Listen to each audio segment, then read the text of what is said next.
Dalam hari ini insya-Allah saya nak bincang satu sahaja imam, dan insya-Allah kita akan sambung lagi pada masa yang lain imam-imam seterusnya.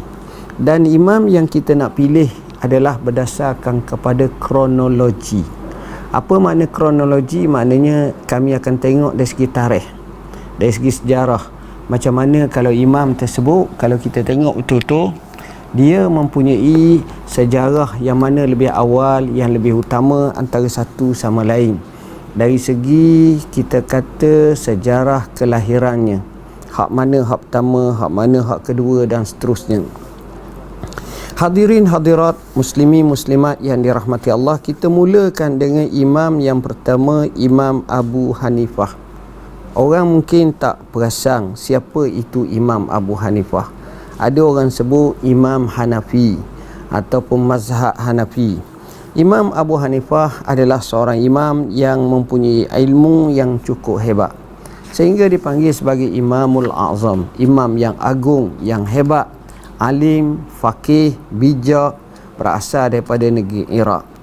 Imam Abu Hanifah ini dilahirkan pada zaman pemerintahan kerajaan Umayyah, yang juga ketika pemerintahan Abbasiyah, kerana dia lahir sekitar tahun 80 Hijrah. Kerajaan Umayyah bermula 40 Hijrah, berakhir 132 Hijrah. Artinya dia sempat dalam dua dinasti, Abbasi dan juga Umawi. Umawi mula-mula, kemudian Abbasi. Imam Abu Hanifah ini dilahirkan pada masa pemerintahan Abdullah bin Marwan dan meninggal dunia pada zaman khalifah yang pertama, iaitu Abdul Malik bin Marwan, dan dia meninggal dunia pada masa khalifah yang pertama, iaitu Khalifah Abi Ja'far Al-Mansur, khalifah yang kita anggap pengasas utama, walaupun dimulakan dengan Abul Abbas As-Saffah oleh kerajaan Abbasiyah, tapi yang menegakkannya, yang mengimarahkan kerajaan Abbasiyah selama 500 tahun bermula dengan Khalifah Abu Ja'far Al-Mansur.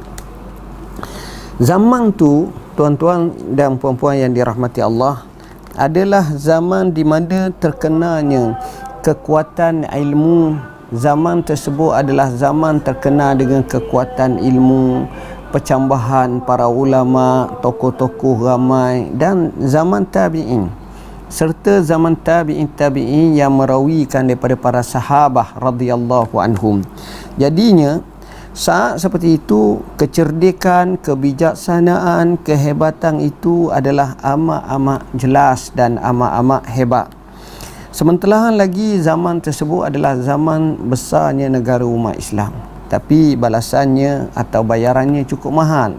Ketika itulah pemikiran yang pelbagai, fitnah yang pelbagai, puak-puak perkauman pun banyak, juga aliran-aliran yang tidak benar dan tak betul pun banyak muncul ketika itu, dengan macam-macam ideologi yang menyebabkan seseorang itu memerlukan sejumlah kecerdikan dan doa kepada Allah, di samping mencari dahan yang kukuh daripada terhanyut, jatuh daripada lembah kesesatan dan sebagainya.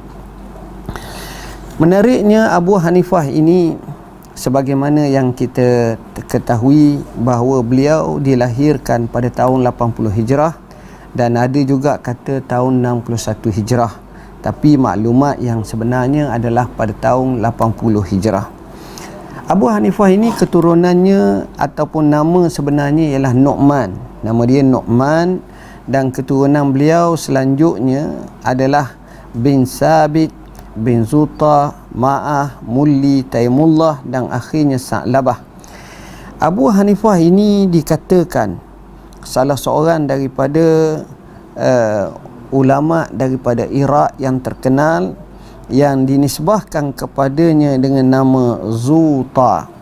Zuta ini yang dikatakan perkataan Zuta ini memberi makna, ialah perkataan daripada bangsa asing, iaitu daripada Ajam, kalimah Zuta tersebut, dan disebut dalam bahasa Parsi juga. Salah satu daripada keturunannya dipanggil sebagai Al-Marzuban. Al-Marzuban ini dengan makna ketua kaum Parsi yang merdeka. Ini sebahagian daripada pandangan para ulama. Justru para tokoh menyatakan, tokoh sejarah dia kata Abu Hanifah ni ada kata dia ni bukan keturunan Arab, tapi mengikut apa yang dinyatakan bahawa dia ni memang berasal daripada golongan orang Arab yang digelar sebagai maula, iaitu mereka yang tidak berbangsa. Ada juga kata tidak berbangsa Arab dan tidak berasal daripada keturunan Arab. Ada juga beri pandangan seperti itu, tapi sebenarnya bukanlah seperti itu yang dinyatakan. Maknanya pendapat yang paling kuat adalah beliau ini daripada keturunan orang-orang Arab. Ini kita boleh lihat dalam kitab Tabaqat Al-Kubra, Al-Kamil fi Du'afa dan lain-lain lagi. Betapa hebatnya Imam Abu Hanifah, dikatakan beliau termasuk dalam hadis Nabi sallallahu alaihi wasallam yang disebut, jika ilmu pengetahuan tertentu kepada hartawan sahaja, maka semua orang Parsi akan berilmu pengetahuan. Maknanya mungkin maksud orang Parsi ni memang ramai yang kaya zaman dulu. Bapa Abu Hanifah ini dilahirkan dalam keadaan orang Islam. Nu'man bin Sabit ni daripada orang Islam, dan dikatakan beberapa pendapat ahli sejarah mengatakan beliau dilahirkan di Tarmuz atau di Nisa. Tarmuz kita dengar ada ulama hadis namanya Imam Turmizi, Tarmuzi, Tirmizi, Turmuzi, itu sebahagian bacaan. Nisa ni kita dengar nama imam seperti Imam An-Nasai, ini ulama hadis. Dikatakan bapa Imam Abu Hanifah ialah seorang peniaga dan satu keturunan dengan bapa saudara Rasulullah sallallahu alaihi wasallam. Maknanya susu galuh tu akhirnya sampai. Manakala neneknya pula Zuta adalah hamba kepada suku Bani Tamim. Ada pula berpendapat yang tak setuju dengan perhambaan. Mereka berkata bahawa Imam Abu Hanifah berbangsa Parsi. Kami telah nyatakan pendapat yang masyhur. Ibu Abu Hanifah ni orang hebat tuan-tuan. Kalau kita baca di sini, bila orang sebut bapa, orang sebut ibu, apa makna?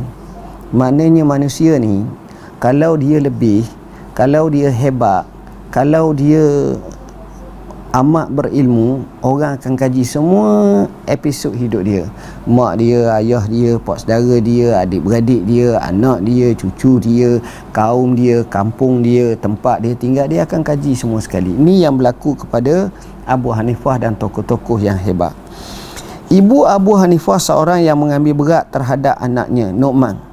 Jadi nak tahu hebatnya anak, ibu ni mesti memainkan peranan utama.